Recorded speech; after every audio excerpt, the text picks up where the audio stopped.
Hello everyone and welcome to Sinful Gaming. I hope you're all doing well, I hope you're all staying safe, and most of all, I hope you're all fighting that war against the grey. Today's video, we're going to check out the Warhammer World Open Day reveals for both Warhammer 40k and Warhammer Age of Sigmar. There's been some cool things revealed for both game systems that I'm super excited for. Now, Warhammer Open Day, Warhammer World's packed to the brim with awesome Warhammer goodness. It's pretty much just a nice big exhibition going through, opening up, allowing new people to come see. If you are in the Nottingham area or you're near Warhammer World, this is a great event to go to. I've heard lots of good things. You know, there's cosplay. There's been people, as you can see in the back of the picture here, you've got a Deathwatch Marine, you've got a Tech Marine. A couple of the people I follow on Twitter and stuff like that have done some amazing cosplays. Alfred Windrunner has done the amazing Valkyrie the Blooded cosplay, which looks awesome. She's a really cool Warhammer cosplayer. If you don't follow her, go check her out. But just some awesome stuff in there, and we got a bunch of reveals, so let's go through them. There are two for each game system to go through, and the first of these is Arks of Omen Farsight. I'm really excited to see this. I'm excited to see, you know, the tower take a major place. I absolutely love this new Farsight mini. How cool does that look? You know, they've always had that sort of mecha inspiration, that sort of manga style inspiration to them, that sort of thing. And, you know, I love seeing the, I guess, alien style cherry blossom tree there. Farsight with his sword and shield. He looks really, really cool. There's a lot of motion to this model. I love the wind going across the way the trees are leaning. Really, really nice model. And you can get a better look at it here. Look at his hair. Look at the backpack. In a brand new suit of armor. And, of course, his Necron sword. And then, yeah, he's going to be the next Arks of Omen. We obviously got told that Vashtor is coming soon. So this will be the one after Vashtor. And you can see some awesome pictures there of Farsight. I mean, look at the Farsight Enclaves. For me, this is how to paint a Chow army. It looks awesome. But alongside that, as with Arks of Omen, Pass Count contains additional rules for boarding patrols. And then there's also a new boarding patrol, Chow Empire, the first place you're already at Farsight. So he will be available later, separate, but you can get him early inside the boarding patrol with some crisis suits and some fire warriors and some drones. You know, super solid. For those who don't know, I know you normally can't take jump backs, and that might be confusing for some people who haven't looked at the tower rules. But you can take crisis suits inside of boarding patrols. You just can't do any of your jumpy stuff. On to the next one, we have a brand new Orc model, Boss Snirot. Really, really cool. This is the commando character from Armageddon. The clandestine killer has recently spotted on the Arks of Omen, apparently, though, which is pretty cool. And he comes alongside a boarding patrol orcs, which is containing a bunch of awesome models. You got Flash Gits, who are just awesome. Beast Snagger Boys. I think that's Burner Boys or Rocket Boys, is it? What is it? 10 Beasts, 10 Commandos. Commandos, sorry. My mistake. It is Commandos. Thought so. Alongside Boss Snirot. And so this box contains 5 tooled up Flash Gits, 10 Beast Snagger Boys, and 10 Commandos. Awesome.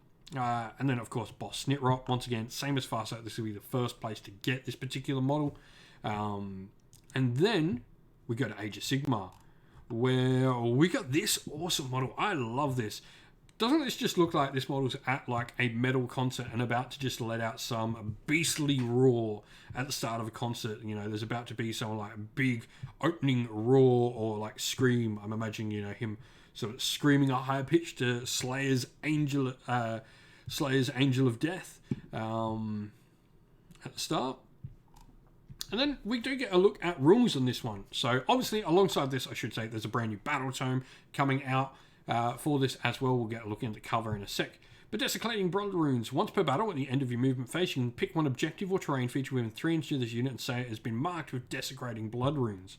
If you do so until the end of the battle, you add 1 to hit rolls for attacks made with melee weapons by friendly bloodbound units while they're wholly within 8 inches of the objective or terrain feature. This is pretty cool. You know, if you can get this model up to a decent objective that you really want to do the fighting over and mark it, I like it. The fact that it's end of the movement phase 2 means he's not generally going to have to be getting in combat as well, which is really, really cool. And then, of course, a new Blades of Khorne, and thankfully we have new Battle Tome art, and it's really good Battle Tome art. So awesome. And then a Vanguard box as well, which will contain a Slaughter Priest, 10 Blood Reavers, 10 Blood Warriors, and 3 Mighty Skull Crushers. Yeah, Mighty Skull Crushers. I always get confused which one's Blood Crushers, which one's Skull Crushers. But really, really cool box. Hopefully Blood Warriors gets a nice update and a new Blades of Khorne book. But Vanguard's coming out alongside. I know, you know, it's another foot here on stuff, but I'm happy to see Vanguard boxes coming out alongside, so we're getting some cool updated starter boxes. I would be, if you are a Blades of Khorne player and you don't have the Bloodsecrator or any of those bits from that current start collecting box for Khorne, go grab it now. Would not wait around. And then we have Slaanesh with this really cool new model, the Lord of Hubris. Really, really nice model. And a really interesting and thematic rule. I think this is 10 out of 10 rules right in here. You first, I insist. The unit has a ward of 4 up. In addition, at the end of the charge phase, you pick an enemy unit with 1 inch and say the Lord of Hubris will give them the chance to strike first. If you do so, the strike first effect applies to the enemy unit in the following combat phase, but all of the attacks must target this unit. So just giant distraction pieces. I mean, it's really, really cool. Such an interesting rule. And then, of course, this is coming out alongside a brand new Hedonites of Slaanesh Battle Tome and a new Vanguard box. Same thing. This is going to have the Shard Speaker of Slaanesh, 10 Blissbarred Archers, with technically 11, obviously the Homunculus in there, 3 of the Slangor Fiend Bloods, and then 5 of the Slickblade Seekers, who can ultimately be built as Blissbarb Seekers as well.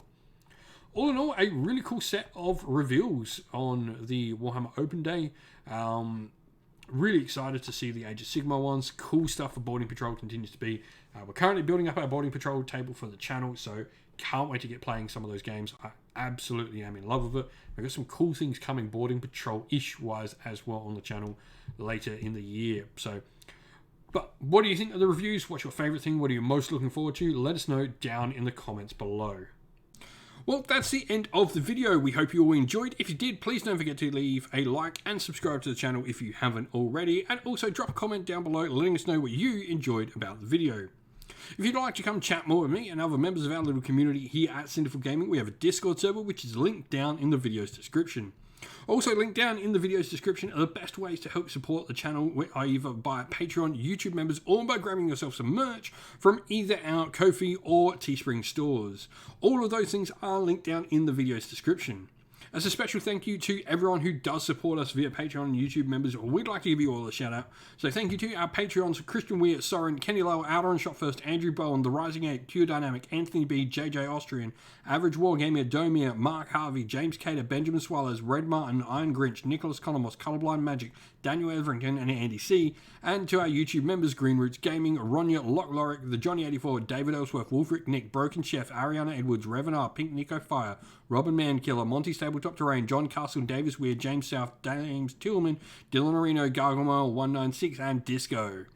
Thank you all so much for your support, and special shout out to Lady Witchfox Art, who does all the amazing artwork for the channel, and to everyone who helps run the channel, whether that be on the Discord server as our mods, on our live stream mods, or the guys that come around and help provide the battle reports for you all to watch. Thank you all once again, everyone. Stay safe, stay well, and most of all, keep fighting that war against the Grey. Ciao for now.